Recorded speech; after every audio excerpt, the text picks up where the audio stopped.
Welcome to r/Tales from Tech Support, where we get to have a little chuckle at the technologically disadvantaged. Like me. I'm Uncle Reddit, and have I got a story for you.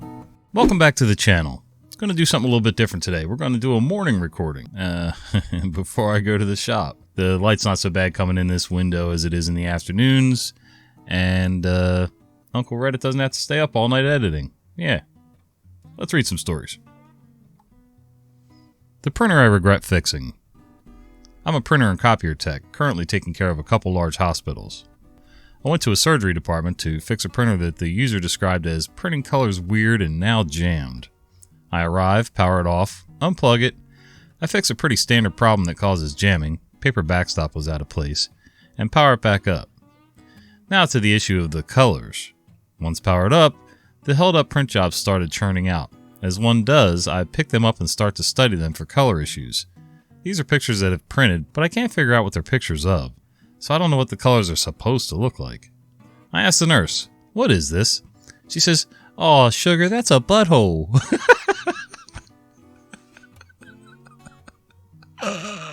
Oh my god. My brain is instantly horrified and I don't want to look again, so I say, "Oh god, okay. Well, does it look okay to you?" The nurse replies, "Nah, sweetie, that's why he's here." Wait, what? Me. I meant the colors. Never mind. I'm gonna print the fruit. Oh my god. Can't. Oh.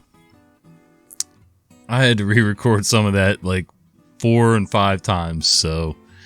Oh man. I don't even know what to say on that, man. Part of that was OP's fault though for the way he worded it. Does it look okay?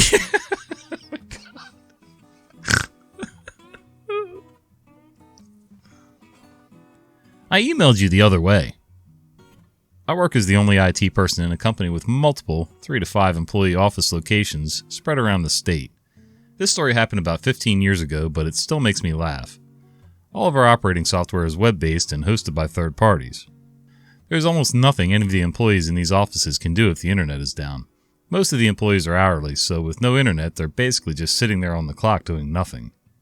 Back then, for some reason, the most common cable ISP in this area was providing cable modems that had a button on the front that toggled the internet on and off. The modem didn't shut off, it just deactivated the internet connection. Despite the modem being in an out-of-the-way location on top of a filing cabinet, this button would occasionally get bumped when people would put stuff on the cabinet, etc. I would get a call from this office every couple months about the internet being down. The first thing to ask was always, "Is the internet light on the modem lit up?" No? Okay, push the button on the front of the modem. The manager at this particular location was kind of a moron. They had personally been through this several times and should have figured out by now to check the modem before calling, but never did. The office locations open around 8 a.m. and close around 5 p.m. One day it's almost 5 p.m. I'm just packing up to go home and I get a phone call from the moron manager. "Hey, were you able to figure anything out about the internet?"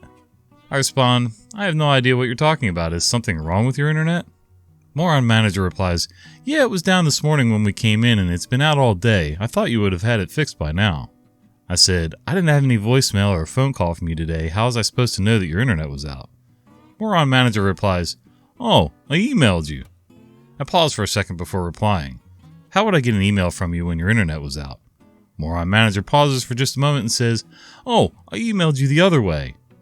I still don't know what moron manager meant by, "I emailed you the other way." This was before most people had email on their cell phones. I asked what they meant, but never did get a straight answer. They obviously knew they had screwed up. I said, "Probably would have been a good idea to call me or your boss or really anyone when I didn't reply to you after a little while. What exactly have you and your employees been doing all day with no internet?" Moron manager replies, "Oh, I had them working on other things." Uh-huh, sure. After getting through that, it took about 10 seconds to say, "Is the internet light green on the modem?" No? Okay, push the button. Amazingly, I never got another phone call from that location about the internet working as long as moron manager worked there. Even after 20 years in IT, "I emailed you the other way" remains one of the dumbest things anyone's ever said to me. Yeah, it sounds like moron manager was trying to backpedal a little there somehow. I don't know what other way would have meant, but yeah. Well, no, but also yes. I used to work at a warehouse that was basically an image center for a large organization. Blech, I can't say that word. In addition to helping people do bulk imaging, we would also have callers call in to do individual computers. These callers would be local IT guys. Caller: it's not letting me image. Me: it should either say there are no task sequences available for this computer, or it'll give you an OX error code. Caller: it doesn't say any of that, it just says there are no task sequences available for this computer. Me: that was one of the... never mind. Okay, give me a minute and I'll fix it. This happened probably 70% of the time. It's amazing. It takes very little to test people to see if they're actually listening to you. Most of the time you don't even need to test people. It's pretty glaringly obvious. You fix printers. What about the internet? Been a while since I had anything to post. I used to work help desks and now I'm a field tech, working on various IT issues for many different businesses. Our company does places like large retail DIY stores, popular insurance places, large chain retail office supply stores, banks, convenience stores, and a handful of other name brand stores. What I love about the job is that 90% of the troubleshooting is already done. Parts were ordered and sent to the site. All we have to do is swap out parts and make sure it works. To keep it short, I fixed a printer showing Reset Maintenance Kit. Easy enough, just a handful of parts that are most used inside the machine. 30 to 60 minute fix and then reset the counter. But for this store, we're required to find a manager to sign for the work. Not a biggie. Find this manager and she signs, but then has a tech question for me. I relish these most times. I'm just a curious person by nature and love new questions.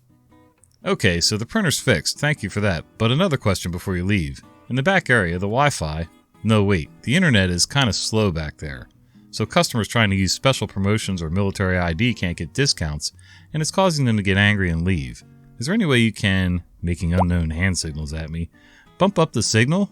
Had to explain we're technically a third-party company inside the store. We don't have that kind of control.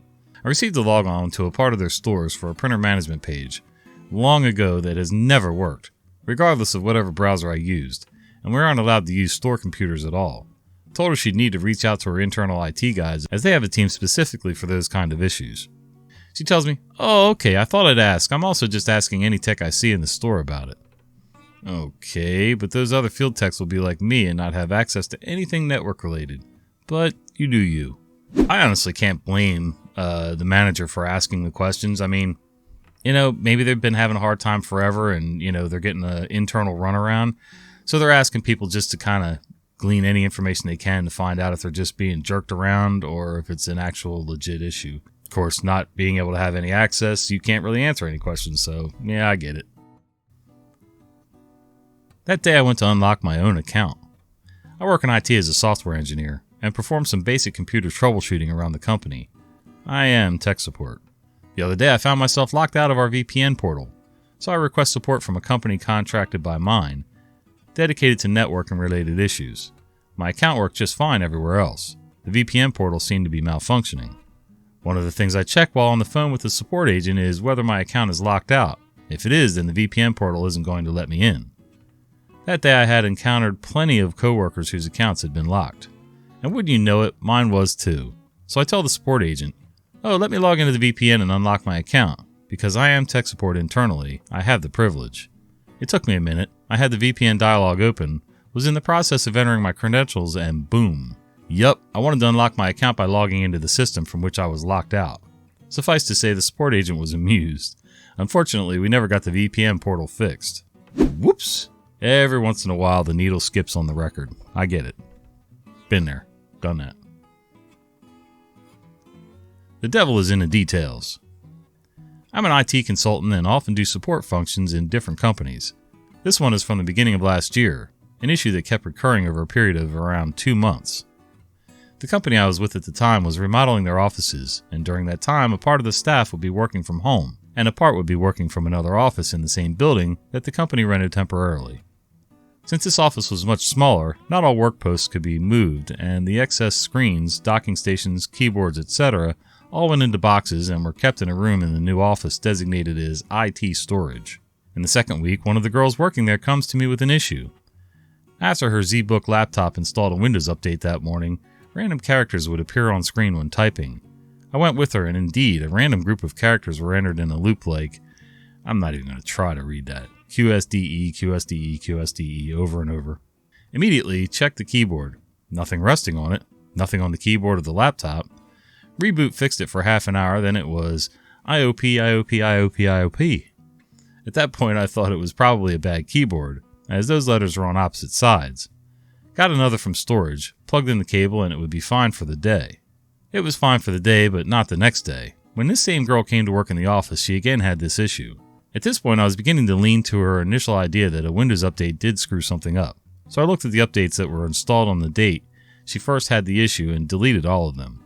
Things were fine for 2 weeks, and then the same issue happens yet again. I go over, immediately check the installed updates, and there the 3 were again, automatically installed. So I turned off automatic update and instructed her not to install updates and to call me if asked to do so. Another 2 weeks later, it again occurs, so I again check the updates, though this time they're not installed, so it wasn't caused by the updates. Now, half a year before this happened, I had an HP laptop that had similar issues being caused by a corrupt motherboard. So I prepared and do the initial troubleshooting HP support had instructed me to do.